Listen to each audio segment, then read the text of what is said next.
Despite what their moms told them, they just aren't talented enough for radio. Unfortunately, anyone can have a show these days. Sean. Well, I'm pretty hard to figure out sometimes. In fact, I can't even figure myself out sometimes, so don't you try to. Joe. You're an idiot. And really a disloyal person. This is the Cuse Militia.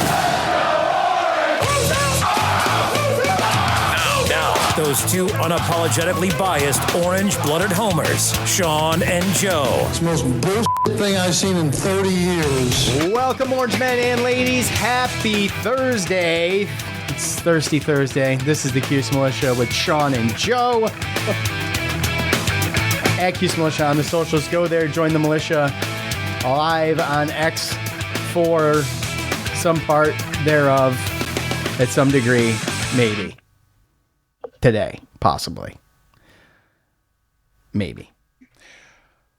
The Orange narrowly escaped a second home loss of the season with a 94-92 win over the abysmal Cardinals. You'll hear from us and we'll hear from you in fan feedback thanks to 80% three-point shooting from Chris Bell and no thanks to 45% free throw shooting for the team, which was the free throw line was just awful to watch last night. And I remember maybe a few years ago, we were really, really struggling at the line. But traditionally speaking, like Syracuse teams are pretty decent from the line. And we started so strong. In games like this, you're not hitting your free throws. That's exactly what I would have pointed to. That and all of the poor decisions at the end of the game. Thankfully, both teams made poor decisions, and we ended up coming out on top of the poor decisions. But the poor decisions at the end of the game could have lost us it. The free throws could have lost us it. In my opinion, Joe called it being this close. I think that's great on Joe. Okay, I'm going to give credit where credit's due. I just don't think that this game should have been that close. I have been so busy, I haven't even listened to the presser. So I don't have anything Adrian Autry related at the moment, and I'm just now in real time realizing that I didn't even listen to that. So yeah, I just watched that an hour ago. Okay, so. Well, that's how quickly this day got away from me. I think what we're going to start with anyway, not a exciting win. You look at Louisville and Duke. Louisville and Notre Dame. Notre Dame just played Duke last night. Sitting at the bottom of the ACC, I feel like where we sit, mathematically, record-wise, we're sitting in front of Clemson right now. Clemson's going to come into the Dome. We'll talk a little bit about that. But right in the middle of the pack of the ACC, and, if you're ugly wins better than a pretty loss, right? I mean, we all know that old trite saying, but it's true, and I'll take it, but just when you look, let's do this first, okay? I'm going to start getting into the game, and then that's going to be it. Let's go to Twitter. So obviously everybody knows at this point that Benny Williams was dismissed from the team. So there's that. And, we talked on, Sunday, kind of about his body language and the things that transpired during the game with Benny and Coach, with the shoulder bump and things like that. And, it looked bad on TV, but you don't know the context of it. But I think it's clear that, there's not a good relationship to be had there. And so he was released from the team, or dismissed, as they put it, right? So I asked for everybody's thoughts on that, Joe. If you've got Facebook ready, I think we're going to spend a little bit of time talking about this. And, it's worth it. This point in the season, you're releasing one of your main bench players. And we saw the rotation last night, which is where I was going to go a minute ago, and then stopped short. And we'll talk about that. But, you take a guy like Benny who has had mixed reviews throughout his time at SU by us, by fans, other fans. And, you kind of calculate some of the issues off of the court that may or may not have been going on, right? Or on the court, off the court, I don't know, in the locker room. So we had the suspension, we had something going on last year, right? You know, we've had a number of things that's transpired up to this point. So for me, the writing was on the wall. The body language did get better. Like after the suspension and things, it seemed to be like Benny was on the right track. I mean, he was playing good. He was exciting. He was excited. He looked like a great teammate on the floor. And then, you know, whatever it is happened, you know, all of that went downhill, Joe. So it's unfortunate. Is the team better or worse without Benny? I don't know. I mean, I have to imagine his teammates liked him. This by what I saw, you know. You have to imagine that to some degree it's good, and to some degree it's a negative, right? But all in all, at the end of the day, where we're at with this team and where all the holes and the things and, you know, that we have going on, and the depth that has been eradicated pretty much at this point. You wish things would have worked out differently. Fair to say? That's very fair. I think, especially considering, you know, that he was a McDonald's All-American and he's been giving a lot of chances. You know, you can almost argue he's probably been given more chances than most players get. So, yeah. Yeah, it's just not meant to be. And, you know, he's going to enter the transfer portal. He's on scholarship. He's at school. And, you know, I wish him the best. I think it's unfortunate. You know, the drama's unnecessary. When you play at this level, in my opinion, you've got to overcome some of those things as a player. And it just seemed like, for whatever reason, whatever it was, just couldn't get past it. So, and we don't know what it is. So, I mean, I'm not going to sit here and speculate because I don't care. It doesn't matter. He's no longer with the team. And everybody needs to suck it up and step up and try to make a run at this thing as the season closes out. Last night, you know, was a indication that it's going to be tough, I think. Yeah. So, well, I mean, we already talked. I mean, we were short of big bodies to begin with, right? Right. We're dwindling. Especially experienced big bodies. And now with Benny gone, that just makes it even that much worse. So, yeah, I mean, we are definitely going to be, we're an incomplete team. And I think really, I mean, not to be like a Debbie Downer, but I mean, we're at risk, especially looking at our schedule of, I mean, if we don't play well, we could lose every single one of these games. Yeah. Clemson, then North Carolina, they're next two. I mean, no, but we still got Clemson again and NC State. Virginia Tech's been playing better. Yeah. And I mean, Notre Dame and Louisville, I think, away, and they've played okay away. I mean, Louisville just played us that close home. So is Louisville getting better? That's the question. They just beat Florida State. We talked about that. Talked about Tyler Johnson, who's been stepping up. He was pretty good last night. And not exactly. We'll get to that. Yeah, not exactly a superstar, but anyways, doing his part. So let's get. How many comments did you get on Twitter? 46 with threads in the middle. I don't know. Yeah, I got 33 with threads in the middle too here on Facebook. So I'm not going to go through the threads, and because it's a lot of back and forth, civil war. Yeah. So yeah. I mean, I'm trying to look through and see some that give. You know, there's some good ones, but I'm not going to go through a whole conversation. Well, let's go with our good buddy Dave, who is the president of the green room, or president of the spaces, right? I would say he's got the most minutes in that joint, right? I hope he's able to figure out his basketball career elsewhere and learn from his Cuse experience. For the team, hopefully they can fill his 17 minutes per game with scoring production and defense. And anyone criticizing Benny, I guess you were a perfect human being at 21 with the middle finger emoji. So, I mean, that's where Dave stands, right? And Dave's a passionate guy, and there's some things I agree with, and one counterpoint, and that would be that no, we were all terrible human beings, most likely at 21 years old. I know I was, right? But I mean, yeah, maybe not a terrible human being, but I was definitely immature. I mean, I'm 45, I'm immature now. So 21 it's fair to say. Can confirm. It's fair to say I was probably worse, right? So, what I will say is though, you at that level of basketball, with the spotlight on you and being on TV and being a name and being part of a team, all of those things combined, like you have to grow up a little faster than most. So a 21-year-old mentality is probably what drove this, and that is exactly the problem, though. I think that there's a level of maturity that needs to be had at this level in collegiate sports, especially with basketball and football, because they're huge. They're huge, and there's a lot of eyes on you, and there's a lot of kids watching, and there's a lot of people who depend on you, and now there's money involved in this, right? So this is almost apples and oranges. The game has changed with NIL, and that's just kind of where I stand. I do get his point, and I understand. I don't think we should be bashing the kid either, but there's a level of honesty that needs to be had. Right.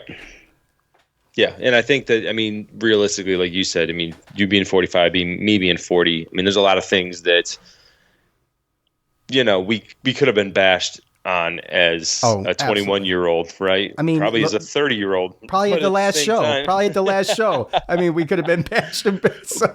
But at the same time, like, I mean, people change, people grow, and it's not all at the same rate, same pace, different timing for everybody. And, I mean, that's just really what it is. I mean, on Facebook, we got a lot of the same kind of stuff that, like our boy Mahir can't excuse his behavior at times in the court. That stuff is unacceptable, but at the same time, he is a kid.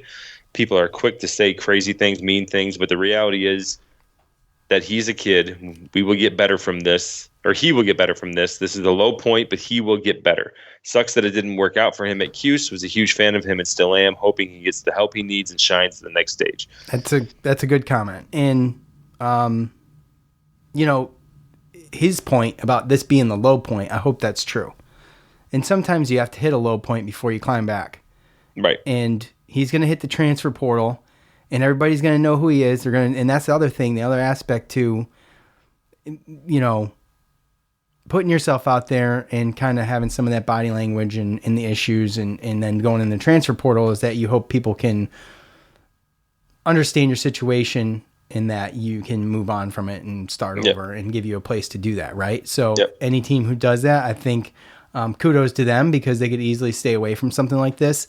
But Benny's a talented guy, and I think that he's going to go somewhere. It'll be interesting to see where, and I hope he thrives. But that's a good point from here about hitting rock bottom, and some people hit it and climb back and are better than ever, and that's what we hope, right? And I'll tell you, absolutely. But I mean, there are going to be teams that stay away from him because of this too. Absolutely. So, but there will be a team that takes a chance. He better, Because, exactly. I mean, realistically, he's not going to get a year of eligibility back. So, I mean, you're talking about a guy that's probably got 1 year eligibility left. And, oh, man, if he doesn't make the best of it, I mean, think about him 4 years ago. I mean, he was McDonald All-American, thinking he would be in the NBA probably by now. And who knows if he grew up enough, put the enough work in to do that, which, I mean, I think we can all probably assume he didn't. But he's still going to have another chance. Because I'll tell you what, outside of, athletics, and outside of college, rock bottom is way worse. Yeah, absolutely. So, real rock bottom. Real rock bottom, right? Yeah, so we're talking, right. Let's put this in perspective, right? Like, I mean, we're 45, getting kicked off a team. It's not rock bottom for us, right? We got different responsibilities and different things. So let's just hope that he does, grow up and mature and do what he needs to do in the next destination. At one point in time, Benny was that guy staying back in the dome, taking free throws. I mean, do you remember this? Yeah. So we talk about putting in the work, and there was a point in time where, like, he showed that tenacity and that dedication and that loyalty to do that. And, I mean, with that said, we have to. It got to a point where he got taken out of the starting lineup last year, and he had to take like some mental health days and didn't know if he was going to come back to the team, and he all of a sudden wasn't at the next game. Like, So again, I mean, I hope that again, I mean, there's some other comments in that in here that talk about certain things like that about getting the help that he needs. And if there's things going on, there's a couple of comments about therapy and stuff like that. I'm not going to, talk about those, but it's just, Yeah, that's a little much, I think, for us to talk about. That's not in my wheelhouse, and I won't go there. But No. At Joe Catskill, they missed his. He's talking about. I think he might be talking about the game last night. They missed his athleticism and grit, but not his stupidity. He must have finally gotten on Red's last nerve with the bump when he was pulled from the game.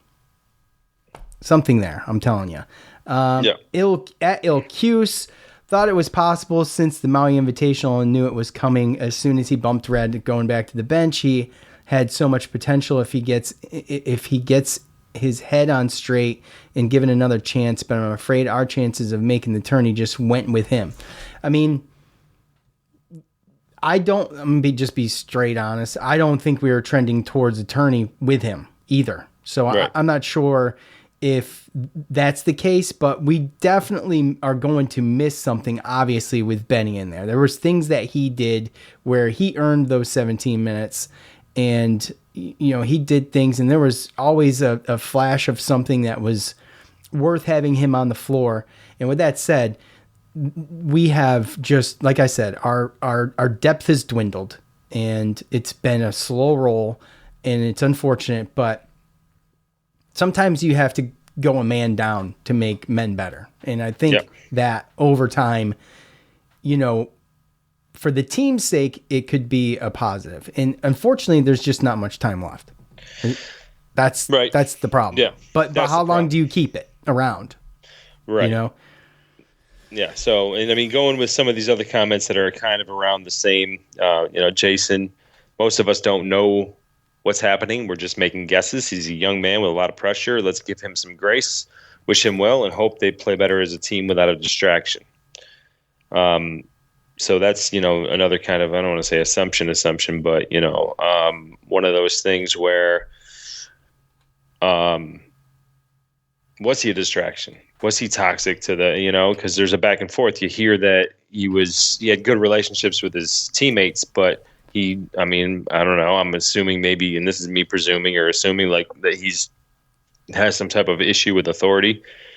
Well, I can tell you, Joe, what was the first part of that? I had a thought in my head. It escaped me. What, the comment? Yeah.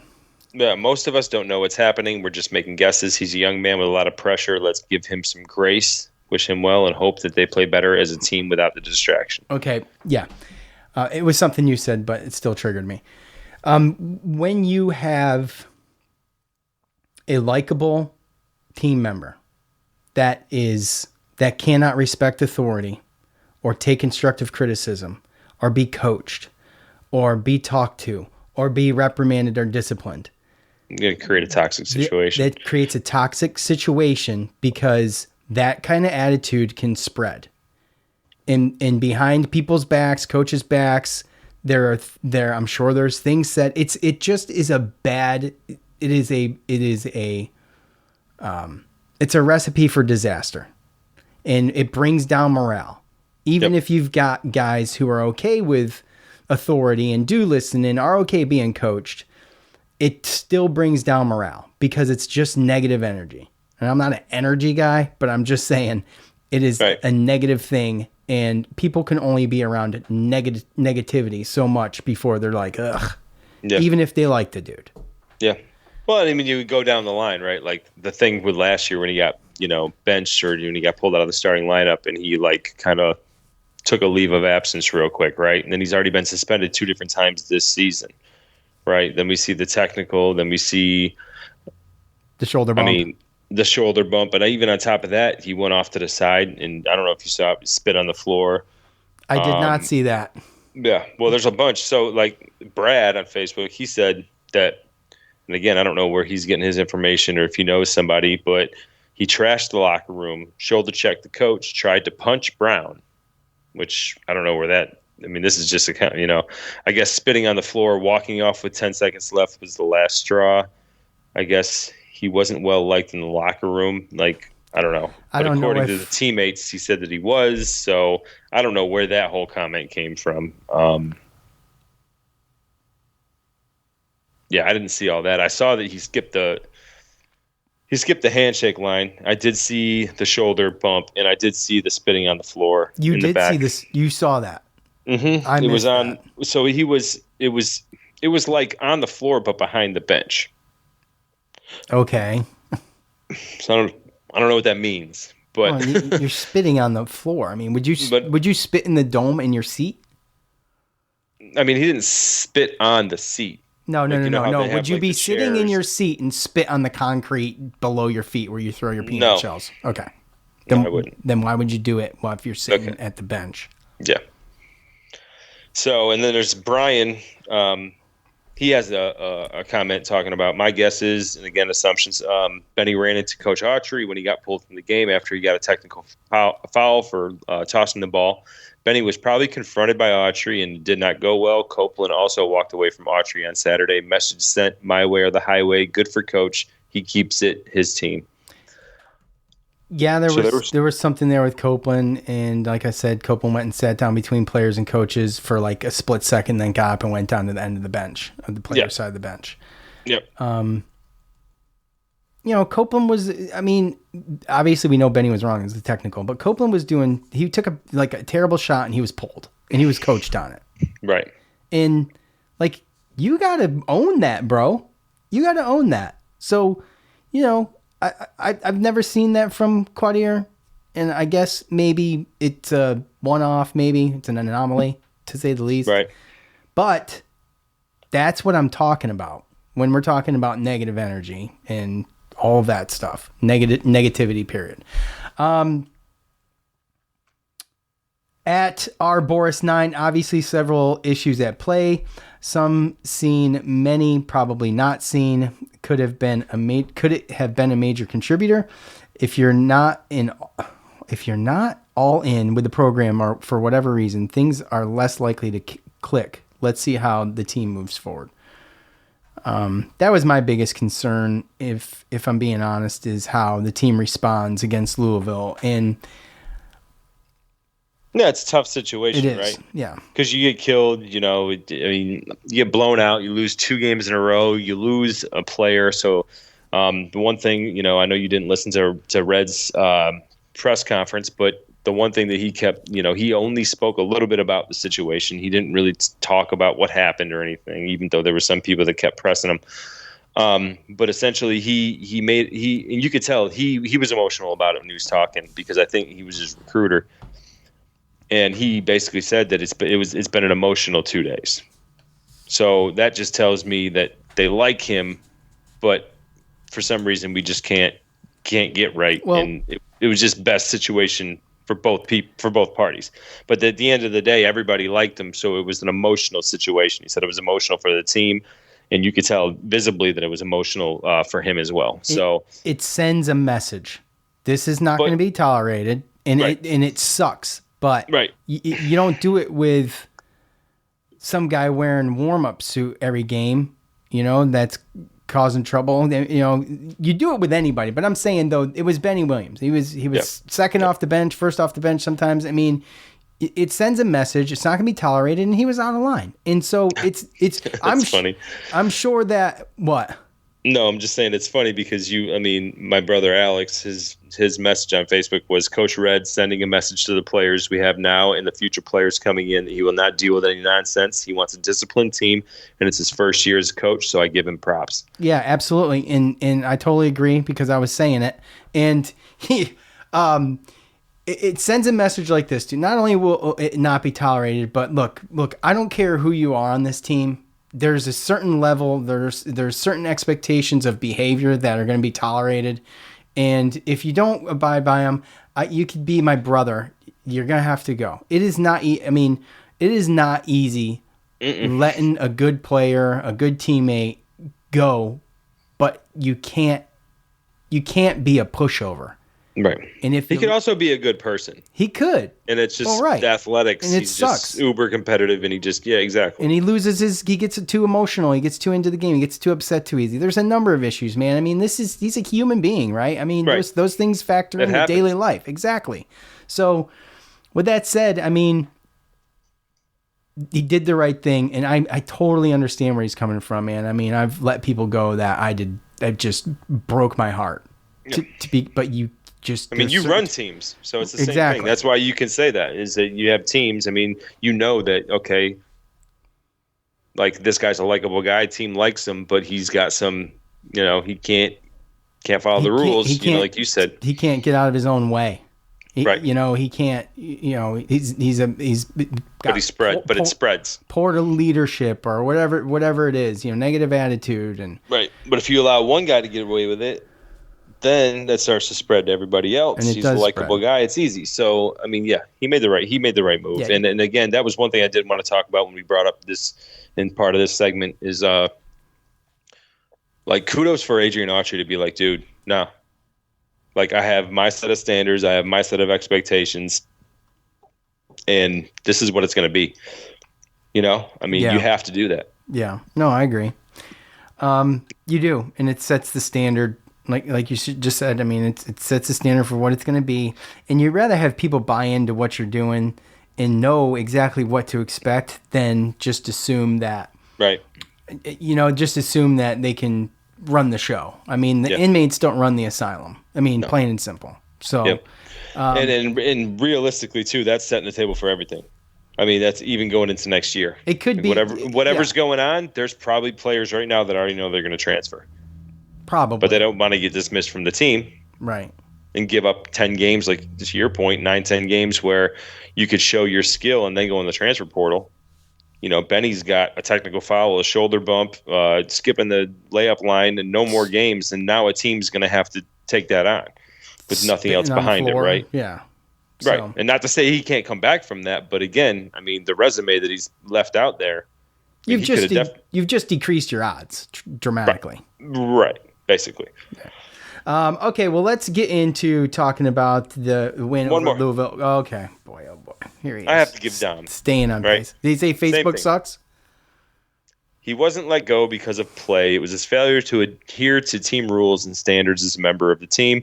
If coach let him slide, it would create a cancer that you would never be able to get rid of. Life is full of lessons. When we fail is when we grow the most. If we use that failure and don't repeat the action.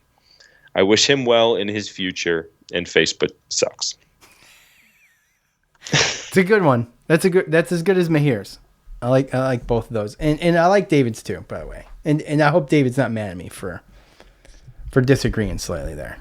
So I'm pretty sure he'll be okay. But he did use a middle finger emoji. So I mean, I hope I'm not in that line of fire. That's all I'm saying. That's okay. Yeah, it's fine. I've been flipped off before. Yeah. All right, the game last night. Like I said, I didn't hear what Coach had to say, and that's on me. I got super busy. Said no defense, and then I said no defense earlier. He said no defense too. Yeah. Okay. No, there was no defense. I mean, I wish that our pre-show meeting was recorded. We should probably just not say anything because we already had a conversation about this, but we'll try to recreate it, and then we'll do some fan feedback, and then we'll try to save a wee bit of time for Clemson as we meet Joe Girard once again, his last time in the Dome, unless he's got another COVID year or something. Who knows? Okay, which he probably does. He might have 3. I don't know. All right, look. So I kind of touched on it earlier. Bell doesn't hit 8 out of 10 threes. We're not winning this game. If we hit free throws, you still have a fighting chance, but 45% from the free throw line is awful. I saw. How many? 66. I'm sorry, 66. Yes, It was 22 for 23. My bad. I was looking at 3-point, which is good. Yeah. 45 is good. That's good. Yeah. In contrast. Yeah. But teams have been lighting us up. The defense has been porous. We have been getting lit up from 3. Louisville averaged I want to say they averaged 3 threes a game coming in to last night, and they hit 11. 11 for 15, 73%. 11 for 25. Or whatever. 11 for 15. You're getting the free throw. I know. I am. You're right. I am. 11 for 25. 44%. I'm sorry. So that's terrible. I will say this though, that Chris Bell has boosted up his 3-point percentage up to, I saw this earlier. Where the hell is it? 39.6%, which is pretty damn good. And what else I realized on Syracuse, aside from the game, is that we only have 3 players scoring in double digits, but so does Clemson. So I guess whatever. No, we had 5 in this game. Well, I know I'm talking average for the year. Yeah, I know. So what the most glaring thing to me was that we pretty much had a 6-man rotation, and I don't know how long that can last. You might be able to pull that off against the Louisville, but I just don't see this being a winning formula going forward, and we're going to have someone step up so Malik Brown can play his position. I mean, I don't know any other way around it. If it's Peter Carey, is it Hema? I mean, what's going on? I saw Hema in a jersey, but warm-up pants last night. And, again, we never saw him hit the floor. I expected to see Cuff, and we never saw Cuff. It's kind of like regressive in, we all know why. It's not like it's a shock or no one knows what the hell is going on, but right. It's just as teams, and we talked about last show, as teams are getting better and kind of finding the rhythm and playing as a team, and more guys are getting more minutes off the bench and things like that. Our guys are getting injured and getting dismissed from the team. Yeah, we're doing bad. And Syracuse, a little tidbit from the Juice. The Orange have allowed their last 3 opponents to shoot 59.5% from the field and 51.6% from 3-point range. Yeah. That's a problem. I mean, the glaring thing with me is rebounds. I mean, they won the rebounds. Yes. You're right. They won the rebounds 40-21. I mean, they almost doubled us up. They had 14 offensive rebounds. But I think our saving grace was because we both shot very similar as far as field goal percentage, 3-point percentage. I think that as much as we did go 22 of 33 for 67, 66%, they went 11 of 15, better percentage, but we still got 11 more points from the free throw line than they did. And they had 17 turnovers to our 10, and their fast break points were 6. Our fast break points were 33. Well, second chance points on your rebound comment was 23-3. Yeah. They got a lot of points off of second chances. So 23. The rebound and second chance points that they had, we just outmatched them with free throws and with fast break points off turnovers. That really was the game. But again, like you said, you can't do that against a lot of other players or like other teams. There's, I mean, a win's a win, but again, like you have to play better defense. And to Coach Autry's point, another thing that he brought up in his post-game press conference was that he acknowledged the fact that he was going to have to play Munir more going forward. Okay. And that the other thing that was weird was that Judah, they talked about Judah. And there was a little stretch there where Judah just sat for a long little time. A long little time. I mean, it wasn't. I know what you're talking about. It felt longer than what it actually was. I felt for like Judah because he's normally in. I mean, he only played 30 minutes. I don't know. I feel like he's played more than 30 minutes in almost every game this year. So I felt like he sat for a long little time against Wake Forest too. I don't know, but Coach Autry said that he liked how Copeland was playing, and that they were going to keep in there. And then Chris Bell, obviously, it probably had a lot to do with Chris Bell hitting all his shots. So he played 3 more minutes against Wake Forest than he did last night. So he played 33 minutes against Wake Forest. There was a long time there where I was like, why is he on the bench still? Yeah, me too. And it was in the second half there before he came in when we were like, down, and we came back. And But yeah, I mean, we got to see a little bit more. Again, Justin Taylor, kind of 24 minutes, and just that as a stat line is kind of, 2 points, 1 turnover, 1 assist, 1 rebound. It was the first 2 points for Syracuse too. Yeah, like he started so strong. Scored the first 2 points of the game. Yeah, he's so sick of people standing and clapping 3 minutes into the game. He made a shot. Maybe you know what? Maybe we're onto something. Stand and clap the whole time so Justin Taylor scores. Yeah, that might work. I don't know. Then maybe Chris Bell doesn't hit, though. I mean, Chris Bell, but he was a saving grace last night. I mean, obviously. You can look at, Judah had a good line. J.J. Starling had a good line. Quadiger Copeland had a good line. Malik Brown, 11 points, 6 blocks, 5 steals, 5 assists, 9 rebounds. That's crazy. Yeah. But Chris Bell going 8 for 10 from the three-point line with 6 rebounds, a steal, in possibly in game-clinching block. It was a game-clinching block, and this is a guy we don't normally see play defense. So he was effing motivated last night. I mean, he was there was something in him, and maybe who knows? Maybe he went out to prove a point. I don't know. But I mean, I hope so, and I hope he keeps that fire going and that confidence going because, 6 rebounds, when we've always talked to him, we were happy if he got 1. I know. You know what I mean? Yeah. But 6 rebounds and then that block with 30 points. Come on. Yeah, it was insane. He sat for a minute, right? How many minutes? 2? No, excuse me. 7. He played 33 minutes. Yeah, 7 minutes. So, anyway, yeah. A win is a win. I was just a little pissed that Joe was right, like David said here. Unfortunately, Joe was correct. He says, unfortunately, Joe was correct. It was a cardiac Cuse kind of game. His reward, let him start the first ever podcast segment of what are they putting in our food. This I haven't read this. I haven't read these. This win does not inspire confidence for the next 2 home games. So it's time to switch up the podcast format. Yes. So you know what? We're going to switch to the Cuse Militia cigar reviews. What do you think, Joe? No. Yeah. What am I? I have nothing. Sorry. You have your Marlboro Light cigars.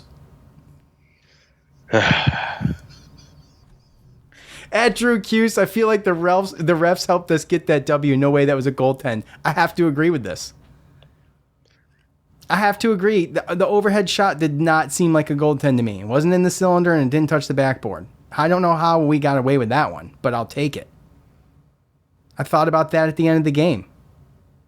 We got... Which one are you talking about? The last shot. The Quadier Copeland. There was a Malik Brown. If it wasn't called a goaltend, or was it called... Oh, the Malik Brown was just going to dunk it home. Yes. Correct. So it doesn't matter at the end of the day, which is why it's not a huge point of contention. But I don't think that was a goaltend. So no, that was called a foul. Was it not? No, it was called the goaltend. Okay, I think he hit the bottom. Okay, he hit the bottom. Okay, all right, fair enough. Nadal. That was such a good game. Props to the fight shown by Syracuse and by a 7-15 Louisville. Again, I can't tell if that's tinged with sarcasm or not on there, but either way. Oh yeah, there's sarcasm. It seems that way. At Joe Catskill, a good but ugly win. Had they made their free throws, it would have been an easy win. Guards need to drive and dish more. Yeah, I will say this: we can play the ifs and buts game, and that's fine. But if they're hitting their free throws, is Chris Bell still hitting his 3-pointers? It's just like wanting to put a full game together type thing. Judah Mintz is so strong on the free throw line, and he went 9 for 15. So, it was hard to watch from the line. And for a team that started really strong, we all remember the Joe Girard free throw days, right? We're keeping track. At one time, he was close to a record or set a record or something like that for free throws made in a row. Didn't he? Yeah. Yeah. And then, you know, you look at Judy and you're like, man, this guy can contend with that. I feel like he really can. So, but as of late, it's been tough. And you can see him getting extremely frustrated by it, too, at times. So, and you don't want that to creep into your game. So, anyway. At BBQs, see, it's pretty good. Refs took the game over. We couldn't rebound, defend, or hit free throws, but we won an exciting game after a tough week of losses and drama. I'll take it. I love that. Yes, absolutely. What else you got, Joe, over there in Facebook land? I mean, there's a couple of guys that are sad in here. Peter, very lucky to get by a 7-win team with a cry face. Aaron, need to work on D, and congrats, Bell, on career night and key block. Player attributes are troubling. What happened to team pride, passion, and cheering for each other? And then Tim Krangle, Facebook, says, feels like we lost. The only reason it felt like we lost to me is because Joe was right. That's why it felt like we lost to me. I was like, shit, I'm going to have to say it tomorrow, which is fine. I don't have like that much pride in it. Like, I don't care that much. But I think it was more the fact that it's just not what I was expecting. You know what I mean? It's just like, you look at this team and you're like, did they all of a sudden just get good at Florida State? I mean, there's that, but also I think that, when you have a team that's fighting through so much stuff, when you have that 2-game losing streak, losing the way you did at Wake Forest, and I'm sure that there was some conversations and some things and practices that were very uncomfortable, and then with Benny getting dismissed, like there's been a lot that's gone on since Saturday. So, a lot of times when that happens, you don't necessarily respond in the best way as a team. That's kind of where I was going with that, Plus, on top of Louisville getting a little bit better. Do you want to talk about Tyler Johnson or what? I just mentioned Tyler Johnson. You said we can talk about that. Were you? Did you have something in mind specifically to talk about there, or were you just? What do you mean? Well, I don't remember what I was saying now, but I thought you said, well, we'll talk about that. And I'm like, oh, okay, you must have something to say about it. So I was just reminding you. Oh, Tyler Johnson. I mean, I think he's a very good player. I think that he took the game over early, and I think he's the main sole reason why we went to 2-3 zone. Yeah. I mean, he's excellent. And coming off the bench, averaging 8 points before Florida State, and then, just kind of, getting put in the starting lineup yesterday for Louisville. I mean, he's a good player. He's a threat for sure. And he's fast and he's active. And that's what I love. It's very Syracuse-esque. Yeah.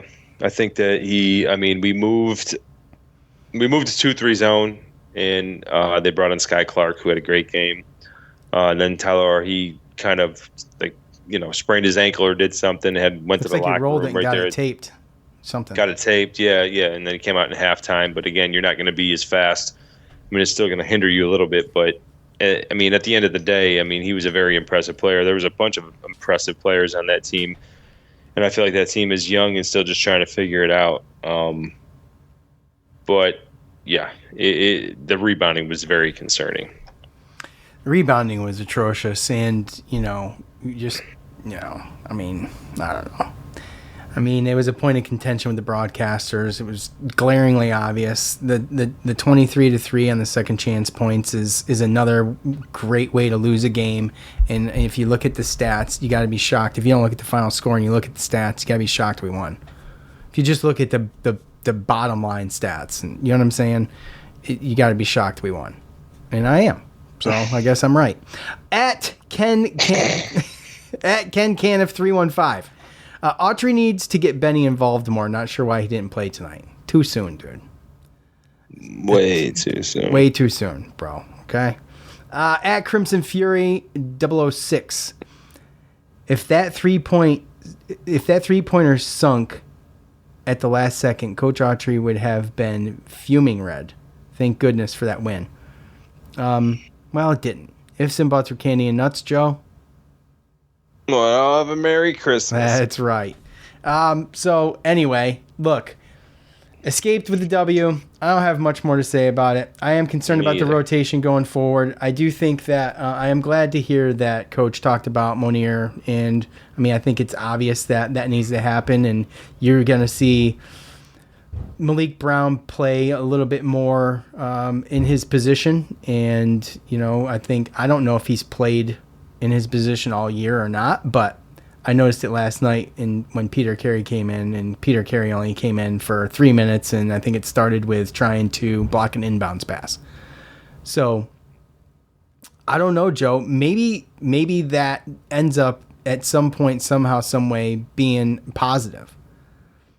Because I think what Malik, hope so. Yeah, I hope so too. I think what Malik was doing playing out of position like that, I mean that can make a player better in their position. It really can. I mean, because that's a difficult. He's outmatched much of the time. He's down there grinding, and it's very physical, and he's done a tremendous job so far. So, we'll see what happens going forward. But I'd be lying if I didn't say I was excited to see if, what this looks like if Monier does get some more opportunities. So, and if you throw Peter Carey in there, who's been getting a little bit, he's getting 3 minutes here, 3 minutes there. Who am I kidding? This sucks.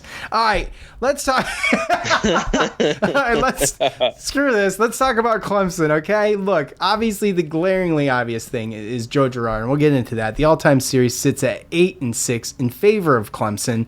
The last meeting between the two was a loss last year, and that would make Clemson on a one-game win streak. As we've gone 2 for 2 in the last 4 games.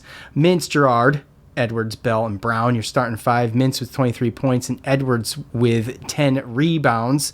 The Syracuse Orangemen and the Clemson Tigers first met in 1960. The two teams did not play again for 46 years until they met in the quarterfinals of the 2007 NIT tournament.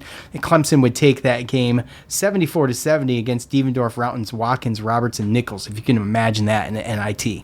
Clemson held a 2-0 edge over Syracuse, to that being the second one, before the Orange joined the ACC. All of that, thank you to orangehoops.org. Look, Clemson just came off of a win against North Carolina on Tuesday. And that was at North Carolina, 80-76. So... We played in North Carolina this year, haven't we? Yeah. What was the score of that game? 100-0. Not great, Bob. PJ Hall, he's going to lead in points. And like I mentioned earlier, they got 3 guys scoring in double figures, that being PJ Hall, Joseph Girard III, and Chase Hunter. Chase Hunter? No, the second guy. Never Joseph Girard. I don't know. Oh, okay. Ian Shefflin is another guy. He's right on the cusp of, and this kid's a scrappy dude. And he's a great player. He's right on the cusp of double digits as well, at 9.7 points a game. But Joe Girard leading the team in assists with 3, and PJ Hall steals the rest of the main 5 categories with steals at 1 and blocks at 1.8. Joe Girard is shooting 42.8% from 3. Get out of here. 65 for 152, Joseph Girard is. What? And yes, the best numbers of his career, in fact, from the floor and all together, and especially from behind the arc, which is weird because we had a guy that looked just like him with a very similar name. And a lot of people thought that he was only good enough to play like Albany, right? Yeah, like D2, D3. Yes, exactly. Central Michigan. Yeah, it's weird. They look That's alike. super weird. Similar name. Doppelgangers. Gotta hate him. The dude's lighting it up. And I've feared this game since the announcement that Joseph Girard was going to play for Clemson. We knew we had to play him at least once. I was hoping it was going to be at Clemson and that be it. But no, we play him twice. And one's going to be at the Dome and one's going to be at Clemson. So anyway, with that said, as a team, they're shooting 46.5% from the field, 78% from the free throw line, and 35.1% from behind the arc. And then there's Ian Shefflin, who is also hitting from 3. He just doesn't take as many, like not even close, but he's 11 for 20 for what it's worth. So, Joe, this is a quad 1 game for Syracuse at home, with Clemson being 29th in the net, which is another opportunity for Syracuse. And, it's going to be interesting to see, but I've got to imagine, and this is no disrespect to our Orangemen, that Joseph Girard is coming in with a chip on his shoulder. And I'm not real sure if you guys remember when Joseph Girard played with a chip when he played for us, but he came out a lot and was very good. He was good. When he played with a chip, dude, he was good. So yeah. We've talked about this for a long time. Yes, finally we can stop talking about it on Sunday. Not really, because we got to play him again. Well, this is the dome game. So realistically, again, this is a situation where you talk about one of these teams that get a couple, guys that they recruited that are now juniors and seniors, and then transfer portal guys like Joe Girard and like Jack Clark from. You know what's funny? Hold on, I gotta stop you. Do you know what's hilarious? I was just looking while we're doing some fan feedback for the Louisville game, and I'm like, oh, this Chase Hunter. I didn't remember Chase Hunter. Like, where the hell is he from? Dude's a 5-year. I remember him. 5th-year senior. I didn't remember him. I mean, maybe. Yeah. I just am an idiot, but he's a 5th-year senior, and I'm looking for a transfer, and I'm like, there's not really any transfers on this team, except for Joe Girard. Joe Girard, he transferred, and Jack Clark, the senior, he transferred from was it LaSalle to NC State to here, so he's a transfer too, 6'10" transfer. So essentially, when you really look at it, you have PJ Hall, who's, the stud of the team, the big guy, 6'10" center, who's, Malik Brown's going to have his hands full with that guy regardless, right? Monir Hema. Or him. But again, you got PJ Hall, who's been there for 4 years, 4-year senior. Shefflin, who says a load, he was very impressive against North Carolina, 6'8", 235, 240. Like, he's a good player. He hustles. He's a junior. He's been there for 3 years. And then Jack Clark and Chase Hunter and Joe Girard, there's all their 5th year. So, again, you have a very experienced team versus our team is basically a bunch of sophomores. You got R.J. Godfrey, a forward that comes off the bench, and Chauncey Wiggins as well, but another forward that comes off the bench. Those two are sophomores. They don't really go that deep. Hunter and obviously Girard, they play a lot of the guards. But, dude, you're looking at P.J. Hall, 6'10", as a center. Jack Clark, 6'10", as a forward. Ian Shefflin, 6'8", and Godfrey and Wiggins are 6'8" and 6'10", respectively, coming off the bench. So I look at this and I'm like, how are we going to compete with that size? How are we going to compete with that size? I don't know. They were what they got.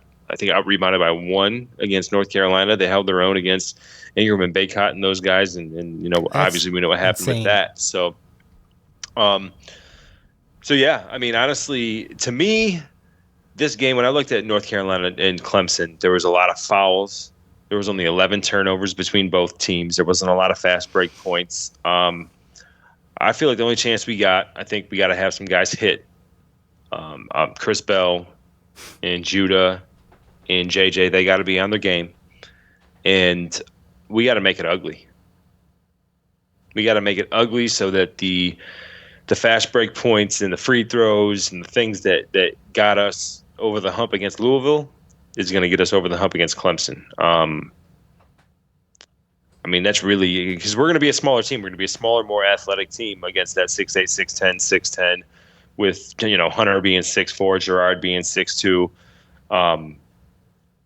Those are going to be some tough guards, on offense. But when we're on offense, I think that we're going to create some mismatches as well. Especially if you get the right guys in there. If Chris Bell's hitting and Quadir Copeland, I mean, you're going to have a 6'10" guy guarding Quadir Copeland out at the 3-point line. So at first glimpse, you look at it and you're like, wow, they're way bigger than us. Like I do not expect us to out-rebound them whatsoever. But whatever they get off of out-rebounding and second chance points, we have to make up in free throws and in points off of turnovers. And that's pretty much going to be our game. I don't think going to a 2-3 zone against this team is going to be beneficial at all. Because I don't think it doesn't matter what defense we play. I think we're getting out rebound regardless. So I think we got to think about the things that we can win at and where we have the advantages. And we pressure the right people. I mean, we've seen Joe Girard get pressured and have issues bringing the ball up. He struggles right? sometimes. Yeah. I mean, right. So, and Chase Hunter's pretty good with that. But then you got a bunch of forwards and centers that are 6'8", 6'10". They're going to be playing against. They're going to be getting guarded by 6'6", 6'7", 6'8". Guys that are like small forwards. So. We're going to have to fight. That's no doubt. Like, we're going to need a little bit of luck with Clemson missing some shots. We're going to have to fight and stop. We have to the effort's got to be there the whole game. Does Syracuse have the fight? I don't know. I've seen the fight. We've all seen the fight. And we've seen it without Benny. Yeah. But Benny has obviously been a help too. So, look, our next games, we're home against Clemson. We're home against North Carolina. We're all talking about when we lost at Boston College or at Wake Forest. NIT, or this isn't a tournament team. This isn't that. Realistically, these two games are, they're pretty much our tournament. When you look at a lot of the losses that we've had in the ACC, they're basically from the top 5 teams in the ACC standings. After these, I'm sorry, Joe. After these 2 games, there's 6 games left of the regular season. Right. So there's still a lot of time. Six plus 15 is 21, right? Yes. I'm kind of saying the opposite. I'm kind of saying the opposite. I don't think there's a lot of time. I think that. No, there's not. But I'm saying these are the games. These 2 games are going to tell us a lot about the rest of the season. That's what I'm saying. You've got these 2 games, and then you've only got 6 more. If you shit your pants twice, these next the 6 games to follow may not be enough to do anything. This is the time to impress if you're going to do it. Right. And obviously North Carolina, that's the last chance that we have of like a highlight win, right? Like a prime time huge win. Mm-hmm. But these two games against Clemson are huge because right now we're in front of Clemson in the standings of the ACC. We got one game on them. There's only one team that's ahead of us in the ACC standings that we haven't lost to, that we beat, and that's NC State. And we still play them again too. So and we dominated NC State, really. Right. So if we win the right games, then you're talking about a situation where we could be looked at as a top 6 team in the ACC, and we're keeping our status there. But again, for the fans that want to see us jump back into the picture and jump back into the net and actually be, okay, they might be a bubble team, it's these next 2 games at home. Yeah. What did you say about the teams ahead of us that we didn't beat? Because we beat Pitt. We beat Miami. No, what I'm saying is the only games we've lost in the ACC are to the top 5 teams in the ACC. We haven't lost to anybody that's outside of the top 5. Gotcha. Okay. But Clemson is behind us. NC State's at 6. We're at 7. Clemson's at 8. Right. They're right. Exactly. They're actually in the top.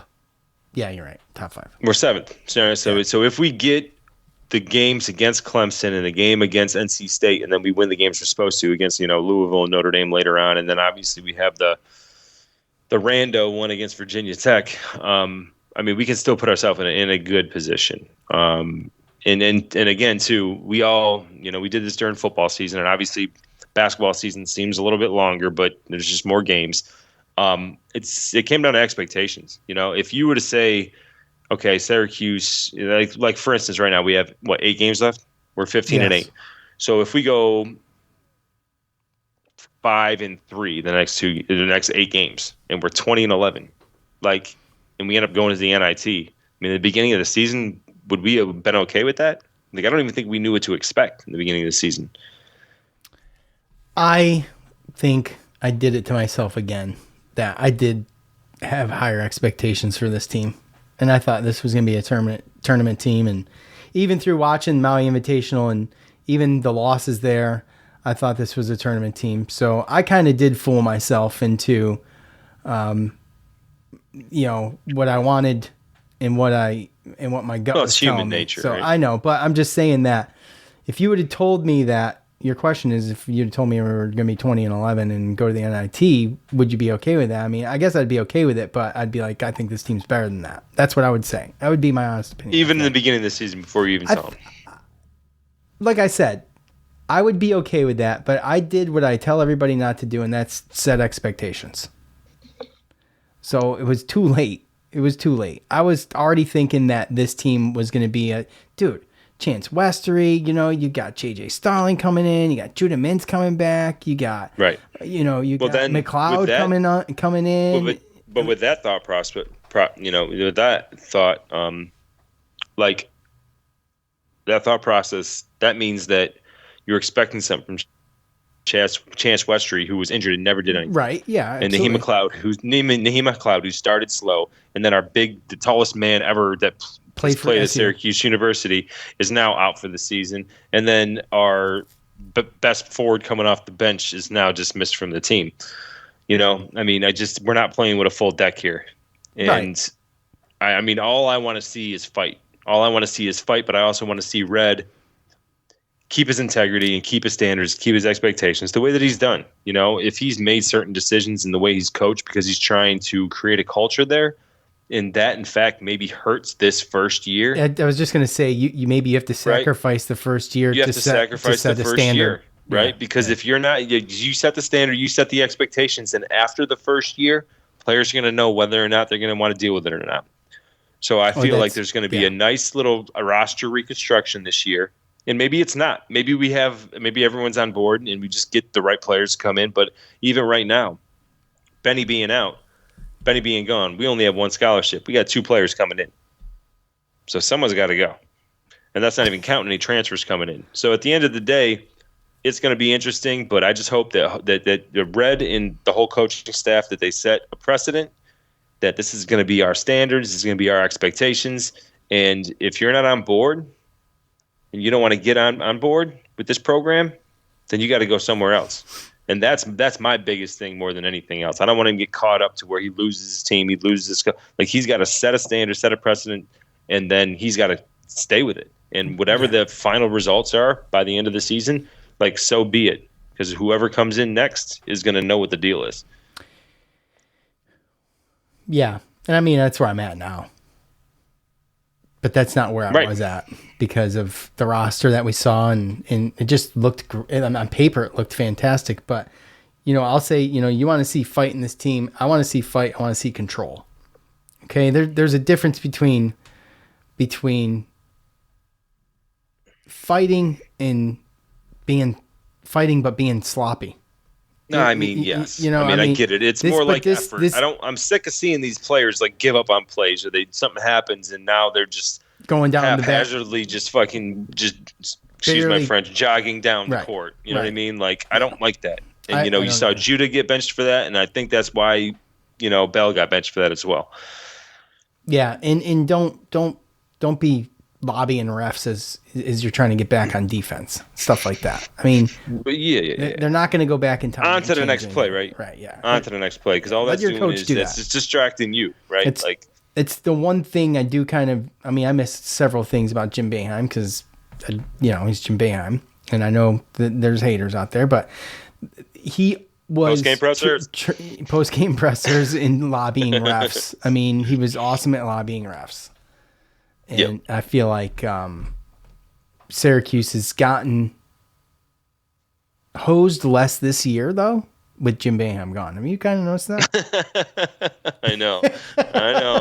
So, kill him with kindness. Yeah. Kill him with kindness. Not for anything. Maybe Coach was part of the problem, if you know what I'm saying. We kind of knew that. I know we've said that. I know we've said that on the show, that officials don't just like assumptions. You can always take one side or the other, but you got to bring them up, right? You got to think. You got to think about it at least, right? Yeah, and you got to admit though, you've seen a difference this year. We've had games. The Wake Forest game was not great. It was not a fair. Dude, how many game. times in the podcast have I brought up my dad and bitching about the refs. Oh, several. It's been very limited this year. It has, because there hasn't been a bunch to complain about. We've been getting pretty solid calls. I mean, we've been treated pretty fair. I mean, you can point to every game and find something, but the Wake Forest game was probably the worst, but and I think there was enough there to complain about, but we wouldn't have won that game regardless, so it wasn't really a point of contention for me. But yeah, I mean, I feel like that it's a little different this year, and I think that the approach is different. In 47 years of Jim Boeheim berating you, and that being think about this. This has been passed down for generations.